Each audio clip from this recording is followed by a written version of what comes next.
Estamos retornando com o nosso Direto de Brasília, que é o jornalismo levado a sério. Estamos recebendo hoje o deputado Major Olímpio, lá de São Paulo, do PSL. Deputado, a pergunta é essa. O senhor citou muito bem a quantidade de presos e tudo mais, mas existe uma questão que hoje tem que ser discutida.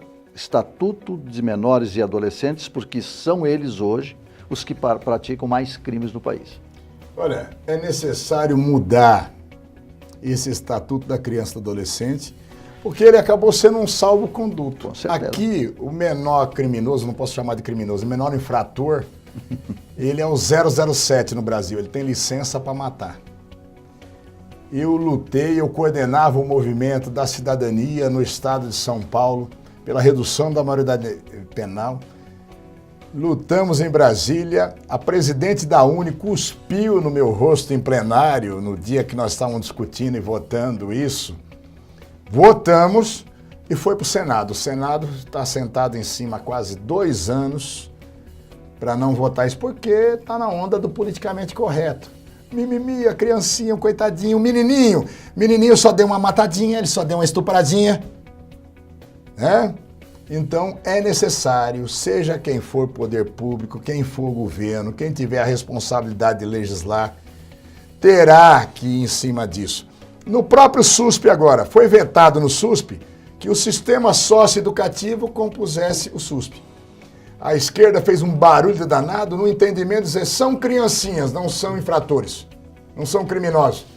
Então tem que ficar na Secretaria, no Ministério dos Direitos Humanos, no plano federal, na Secretaria de Educação dos Estados, como é o modelo do Rio de Janeiro. Se o Rio de Janeiro é modelo para alguma coisa de segurança hoje. Nem de administração. E muito menos. Então, essa questão em relação aos menores infratores, né? Porque você vê, o Estatuto da Criança e do Adolescente, ele começa bonito, falando dos valores que o Estado, a sociedade, a família têm obrigações em relação às crianças e adolescentes. Ele vai lindo até chegar no artigo 121 dele, que diz que aí o menor não comete crime.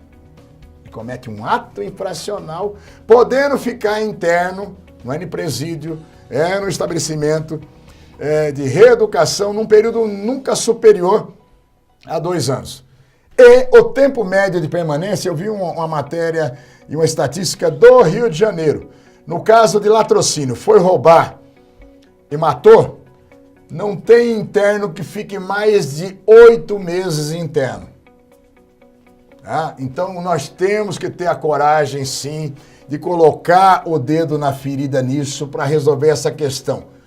E uma coisa, quando você acha que você está protegendo a criança e o adolescente, não, você está jogando ele na mão dos criminosos. Com certeza. Porque toda quadrilha que se preza tem um menor, para dar o pano, como se diz no jargão policial. Dar o pano é o seguinte, quem é que estava com a arma? O menor. Quem é que estava com a droga? O menor. Quem matou? O menor. E qual é a proposta de solução? A proposta é justamente nós votarmos e diminuir para a maioridade penal para 16 anos. A minha tese ainda, que eu defendi na reforma, na votação na Câmara, era o critério biopsicológico, que é o que se adota, por exemplo, na Inglaterra. A partir dos 12 anos, como o próprio ECA define, criança até os 12, a partir dos 12, né? De acordo com o critério biopsicológico, idade mais avaliação do perfil psicológico e o potencial de agressividade, começa a cumprir pena por crime mesmo. A minha tese, não, o Olímpio foi muito radical com isso. Os ingleses são radicais, a maioria dos países na Europa são radicais, vai ver o índice de criminalidade lá, vai ver a criminalidade juvenil em relação a isso. Então, nós precisamos mudar esse estatuto, que ele acabou sendo um salvo-conduto para o crime praticado pelo menor. É possível passar? É possível passar, não é por causa dos políticos, não. É porque a sociedade está pressionando. O grande volume de violência praticada, olha, eu fui policial operacional. Eu estive em rebeliões em presídios masculinos de adultos, estive em rebeliões, chamava FEBEM em São Paulo, Fundação Casa. As rebeliões na Fundação Casa são muito mais violentas entre os rebelados e com o aparato de segurança da unidade e com a polícia, porque o indivíduo sabe que não vai ter consequência nenhuma para eles. na FEBEM da Imigrantes, né? Nós assistimos de cima da muralha, porque o Mário Covas era o governador, falou, a PM não entra para conter rebelião com as criancinhas. Né? E nós vimos um menor cortar, degolar a cabeça do outro e jogar bola, chutando a cabeça ali na coisa. Para saber o que essas criancinhas são capazes de fazer. E quem foi já abordado pelo menor criminoso, sabe muito bem que a violência é muito maior, porque ele se sente como salvo-conduto. Eu não pratiquei crime. Quando eu chegar a 18 anos, mesmo que eu esteja interno, a minha ficha é limpinha. Não pode ter um registro sequer de antecedentes. Então, tem tudo isso. Bom, deputado, vamos falar um pouquinho da questão política. O senhor está no Congresso Nacional, estão se definindo as candidaturas, por enquanto todos são pré-candidatos, e o senhor é um dos encarregados da questão de segurança da candidatura de Jair Bolsonaro.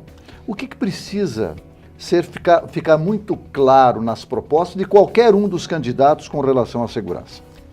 Que a segurança é o principal fator de desespero, de preocupação do cidadão brasileiro, que não vai se resolver com fórmula mágica todas as questões simplesmente porque A ou B assumiu a direção do país ou o Congresso com tais integrantes, mas tem que ter esse esforço. Vai precisar ter muito pulso, tem que ter coragem para tomar medidas.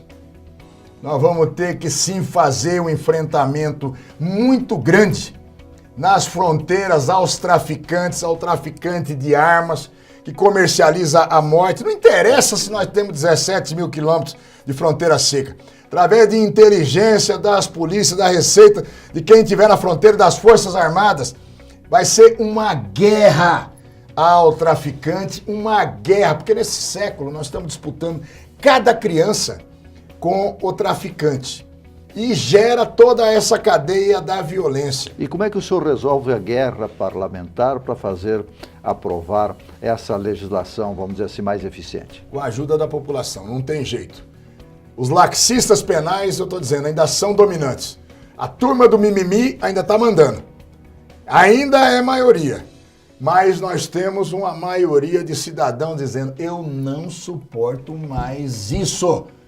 E quem tiver representatividade pública, quem for parlamentar no Congresso, pode ter certeza, com a pressão da população, vai ter que se coçar. Pressão é o que se faz para cozinhar o feijão. E o galo velho. E o galo velho também. Tá certo.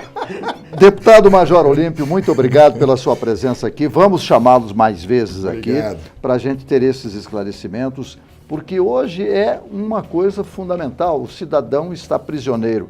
Nem está tão prisioneiro, nem tão seguro na sua própria casa. Ainda faltou nós discutirmos a questão do desarmamento, porte de arma, mas isso fica para uma próxima oportunidade. Major Olímpio, muito obrigado. Eu agradeço e estou mais do que disponível para vir a próxima vez. Tá certo, então. E a você que nos acompanhou, muito obrigado pela sua audiência e até o próximo Direto de Brasília.